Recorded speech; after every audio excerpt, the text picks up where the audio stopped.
We can move ahead. I'll All announce right. you. All right. We'll be announcing that in the end. Now, let's move on to our special keynote session. And our speaker for today is none other than Toastmaster Adil Malia. He is currently the CEO of a business management consultancy called The Firm. He holds a direct degree in commerce, a bachelor's degree in law, a master's degree in human resources management. Oh, okay, it's not yet over. He has been bestowed a causa honoris doctorate in philosophy. That's where he's called Dr. Adil Malia. Now, Toastmaster Adil has over 4 decades of corporate experience in India and overseas, working in large, reputed, professionally managed national and multinational companies like Godrej, GE, Marks and Spencers, Coca-Cola, and SR. Oof, very big portfolio out there, and we are honored to have you, Toastmaster Adil. So, when asked to spell out the secrets of success, he said that there are two principles for this alchemy. First, learn to be a good human being, and success will follow you. And the second is happiness. Do the things that make you happy, and you do not have work even a single day in life. I thank him for gracing us with his presence despite his injury. Now, I would like you to unmute for a minute. All of you, kindly unmute for just 1 minute and give a thunderous round of applause for Toastmaster Adil. Thank you very much. Thank you. Kindly mute once again, all other except the speakers. Thank you.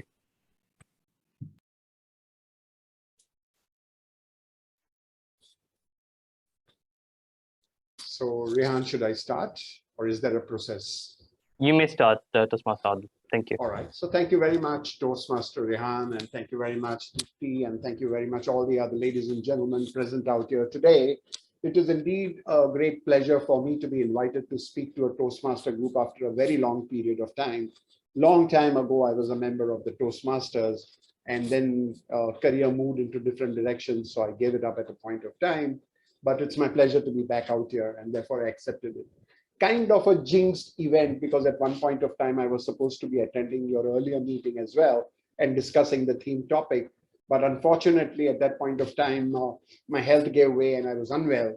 And just 2 days ago, as I was about to be coming to Bombay and preparing myself for your session, I had a road accident, and consequence of which I had a fracture in my collarbone. And well, I spoke to Dipti and she sounded very unhappy. So I said, I'm going to continue to come despite of everything. And that is the message, one of the most critical things that I would like to do as I speak to you about accelerated value addition as a thought in the leadership paradigms, uh, that real leadership is indeed tested out in moments of adversity.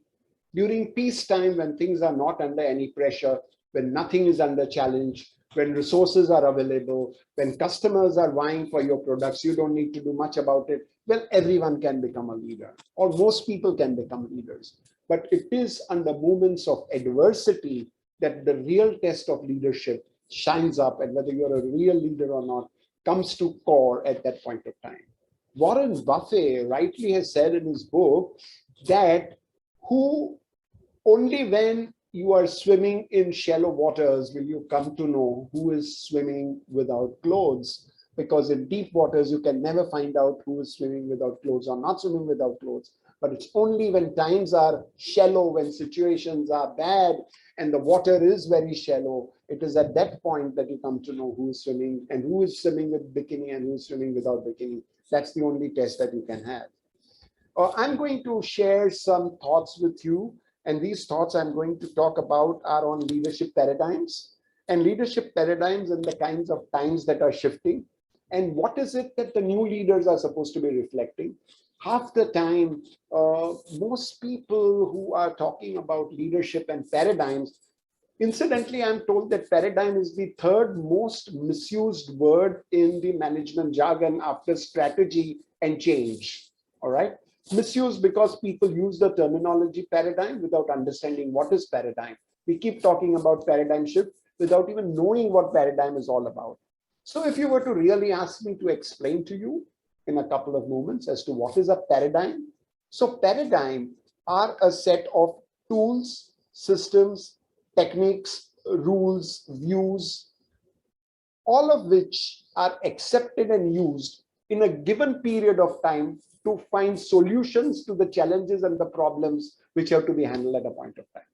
So whenever you are living in a given point of time, at that stage, whatever challenges you get, the entire range of challenges in your living, in your economics, in your community, in your social life, those challenges, whatever are accepted tools, values, norms, techniques, they all are brought together, and collectively that is referred to as a paradigm. A paradigm are those rules, tools, and views which are used to solve the challenges and problems which come up, and that is why it is called paradigm. All right, so I will talk about paradigm again. I'm going to put it into a certain parking lot for your thought at this point of time. We live in a world of punctuated equilibrium, and I hope you understand what is punctuated equilibrium. You know the meaning of the word punctuation: commas, full stops, semicolons, etc., etc. So if you were to look at evolution of mankind, thousands of years, change is not a new concept. Change has been happening over a period of the human evolution. Small changes at a very, very small pace of time, but changes have been happening. And after thousands of years of small changes comes a short wedge of time when the number of changes made are such that by the time you realize what changes happen, another change happens, and by the time the second change is happening and you realize what is happening, the third change is happening, and the fourth change is happening, fifth change is happening. By the time you realize what your mobile phone can do, another mobile phone comes in. By the time you come to know what your laptop can do, a new science is developed for a new set of things your mobile can do.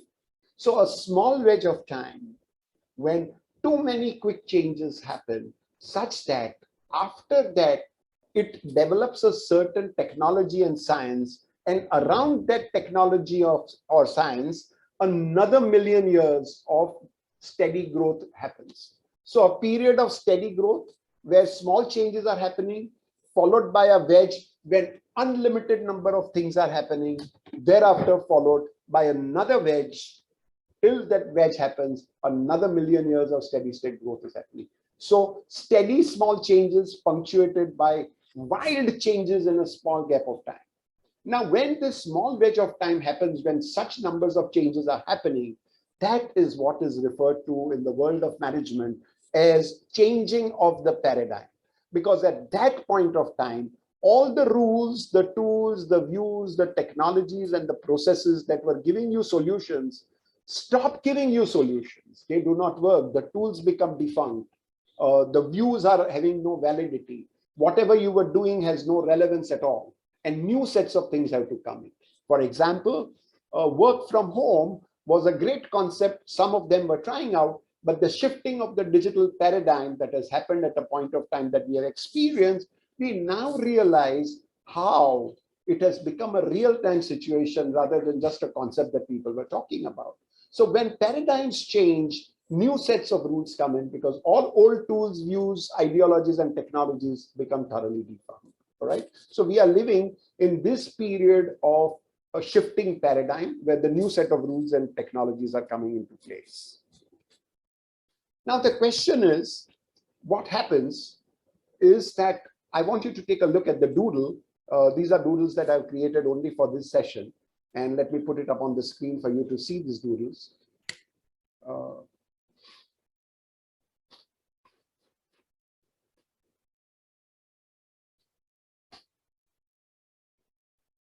right. That's good. So if you look at the classical caveman, who was supposed to be the brave man leader, whoever was the strongest, whoever was the bravest, could become the leader, and strength was the source from where leadership emerged, to the digitally glazed executive transformation officers and different companies that we are seeing now. They have become, the world has gone through 5 stages of evolution. We were looking at the prehistorical stage, we were looking at the ancient history, we were looking at the Middle Ages, then came the modern ages, and now we are talking about the contemporary age. And if you look at what was happening or what is it that leaders were doing at any of these stages, you will get to know what is the kind of a library of things that good, effective leaders did. Unfortunately, if you look at the literature of management today, and if you go to Amazon and click leadership, you will at any point of time get around 35 to 40,000 books generated where the title of the book is leadership. And then in the next moment, you go and type the word followership, you will find that only 22 titles come up when you type the word followership versus 30 to 35,000 titles which will come when you type the word leadership. So lopsided has been the focus of leadership on the management thought process, not only in literature, but also on people who are students, also on people who are practitioners, also on people who are good Toastmasters like you, that people have started believing that the sole role of all management is to create leadership versus the fact remains. Malia, Sorry, giving a speech. sorry, someone is talking. Sorry, I request you all to please mute it. So the entire thing is that the people have started believing that leadership is the only central function of management versus the fact that unless you are a good follower, you will never end up becoming a good leader. To be a good leader, first you have to learn the art of being a good follower. Now the question comes is that because of this lopsided focus on leadership, the correct set of things that people ought to learn have got misunderstood and replaced by a wrong set of behaviors which has enamored people to accept and get for leadership when they are performing roles into that organization. Let us see ideally what are the kind of things that a leader is supposed to be doing. No, the previous one.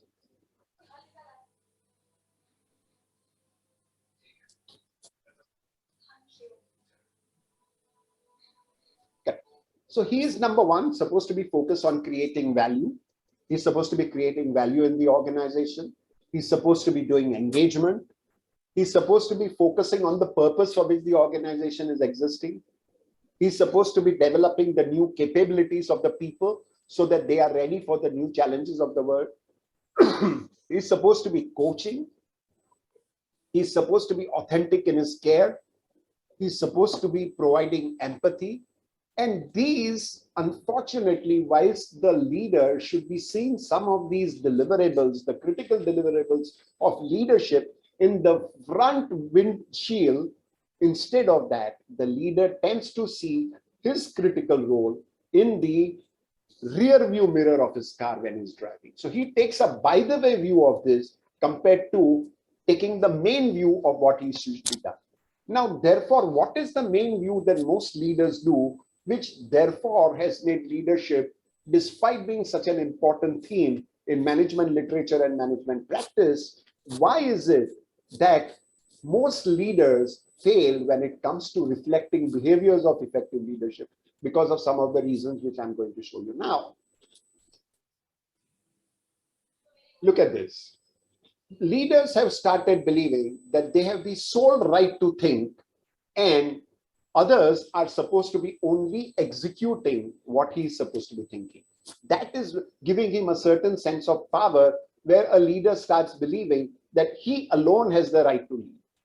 It is also seen by people as an external manifestation, confirming inner self-superiority. I internally believe that I am superior, but I am able to show external superiority to the whole world by commanding, by making people do things, and that is why it attracts people to the role of leadership. Power to control the outcomes. Fulfilling divine right to be served. He is looking forward to people to serve him. There is a certain glory that he is looking out for. There is certain recognition that he wants. There are certain rewards he wants to hear. There is a certain power that he gets to say no to someone else. And there is a monopolistic right to speak and be heard. And these are the reasons which enamor most of the people to get into the leadership role, instead of delivering what we showed you earlier, the critical values of leadership that a leader ought to be doing. Now, these are the general problems of leadership. You see whether the times are changing, not changing, adversity, not adversity. But when times are adverse, when paradigms have shifted, when situations have got into a state of challenge, and authentic leadership is what is called into order for you to be delivering your organization from a state of adversity to a state of success. What is it that you want organizations to be doing? So 4 things that good organizations and leaders of great organizations do right. And remember my name, because the acronym of this for your easy convenience is ADIL, which stands for agility, drive, innovation, and learning. Organizations that do that, or leaders when in moments of adversity help their organizations do these 4 things, then they are effectively able to deliver their organizations from adversity to success. When we are talking about agility, we are talking about business agility. It is not the agility of a circus clown or a gymnast in a circus who can do cartwheels. We are not talking about that agility. We are talking about agility in the business to be able to make quick, decisive moves and not waiting for time immemorial by getting into an analysis paralysis to be able to take decisions. Emotional agility, very, very critical. Unless you adopt the right emotional agility and the right emotional stance, and which is why empathy becomes very critical. Unless you have that emotional agility, you will not be able to drive the organization in moments of crisis. Knowledge is outdating itself at a pace that you can't imagine. By the time you learn a new set of things, new knowledge replaces itself. Therefore, agility of knowledge is very, very critical. Unless you have that ability to understand new knowledge, you will be flooded with knowledge which is of an outdated mode, and it does not help. And likewise, technology. Today, everyone suddenly is so familiar with Zoom, but in 2019, when we were conducting meeting on Zoom, most of our clients told us, can we do a conference call? Can we do something else? What is this Zoom? What Zoom is spreading gloom. And then suddenly you find that now everyone is an expert on Zoom and knows how to handle the new technology. So agility is critical in moments of adversity. Leaders are supposed to reflect drive. You have to be dispassionate. You cannot be passionate because passion makes you fail. Passion drives you away from rationality. It does not help you to think rational. And therefore, in moments of adversity, you require a rational analytic, and therefore you need to be dispassionate about it. You have to drive towards the purpose. You cannot forget the purpose just because an adverse movement has happened. Therefore, you have to drive towards that purpose, and which in most organizations is accelerated value creation. How do we create value in an accelerated way, which is one of the most important things which you need to do. The third is innovation, because most of the old things are going to be out of better. They are not going to be working at all. Therefore, effective leaders in the changing times and the changing paradigms have to be open to design thinking and innovation so that they are able to find out newer ways of handling the challenges. Because as I told you, when paradigms change, all your old systems, processes, tools, techniques, procedures become zero. They don't operate. Therefore, unless you are familiar with the innovative ways of doing it, you will not succeed. And the fourth most important thing is the capability of learning. There is no one set of knowledge. If I had a son and he asked me, give me some knowledge which will stand true for the rest of my lifetime, there is nothing that I would be able to give it. But it is only in building capability to learn that I would give him an ability, because knowledge is outdating itself at a very fast pace. No one base of knowledge will ever suffice forever and ever. Therefore, developing ability to learn is one of the most important critical elements that I would go ahead and do it. So someone was rightly saying that the price of doing the same thing again and again is far higher than the price of change. If you keep doing the same thing again and again in the old way, the cost of doing that thing again and again is much higher than the price of the change that you will bring in, because change will be far more acceptable to people. I need to thereafter bring you to a very, very important concept which most leaders have failed to realize. Efficiency versus effectiveness. We have read a lot of literature, we have gone through books, we have been teaching, and we have always asked this question, what is the difference between a manager and a leader, right? We have asked this question. And everything that is bad is identified as done by a manager. Everything that is good is identified as done as a leader. And this bipolar diversification is something that does not serve any purpose. Managerial roles are critical to every role performed by anybody. Every person doing a job has some element of his job, which is a managerial role, and some element of his job, which is a leadership role. Actually, the composite successful leader does both focus on efficiency and also focus on effectiveness. Now, therefore, what is efficiency? When you have got resources and you've got processes and you've got technology, an efficient manager is one who is able to maximize and accelerate the value created out of the resources available to him. If he had 50 liters of petrol, and if a car gave 50 kilometers per liter, then 2,500 miles he should have been able to, or kilometers he should be able to travel. And an efficient leader identifies ways to ensure that there is no wastage. Therefore, every role has a managerial role to bring in efficiency. What, therefore, is effectiveness? An effective leader uses the mystic of leadership, the art of leadership, to create out of those 50 liters, 5,000 liters of performance from people by using his managerial skills, his effectiveness, his ability to show authenticity, his ability to empathize, his ability to show compassion, his ability to create engagement, and his ability to build connection. He is able to create out of the same set of resources what a manager had a limitation. An effective leader is able to create greater output without any addition to the responses or any additions to the resources at all.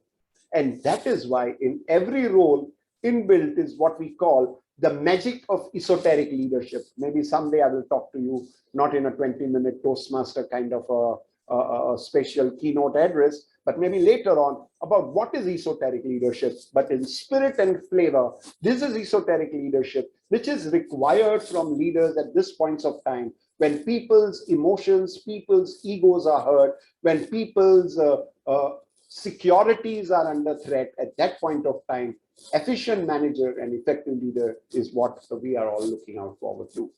Now, the question therefore comes, what should most leaders be therefore doing? Now, I told you about the acronym of Adil. I'm going to tell you the acronym of Malia, which is my second name.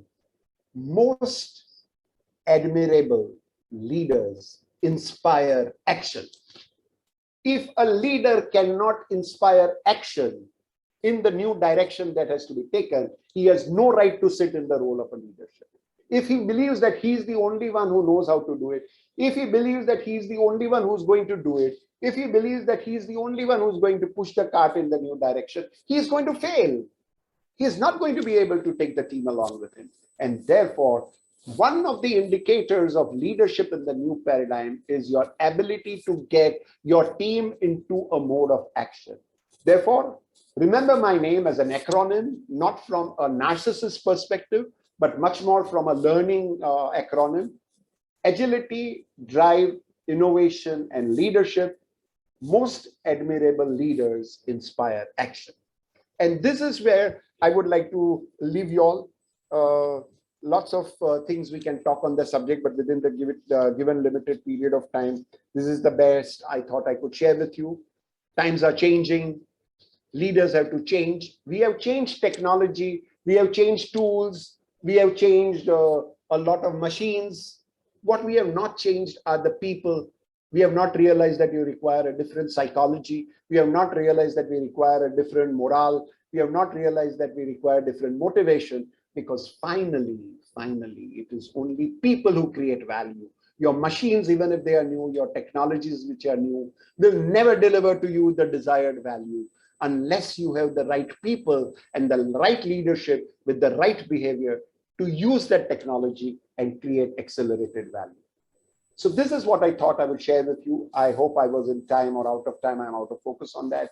But I thought I would deliver some of these thoughts with you. If there are any questions I could take. Otherwise, thank you very much for giving me this opportunity to speak to you. Thank you so much.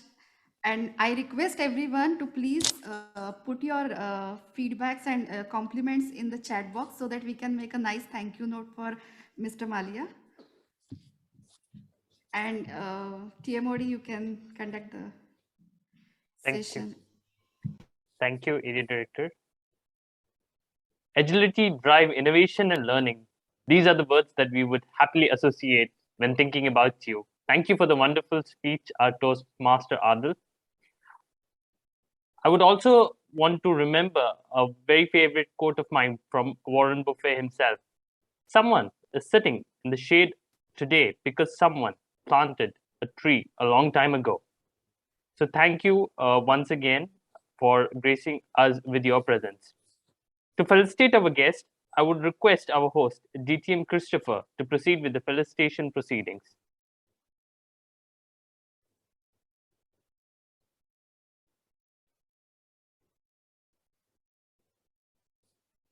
Thank you very much. It is my pleasure to accept the same. Thank you so much. Thank you, DTM Christopher.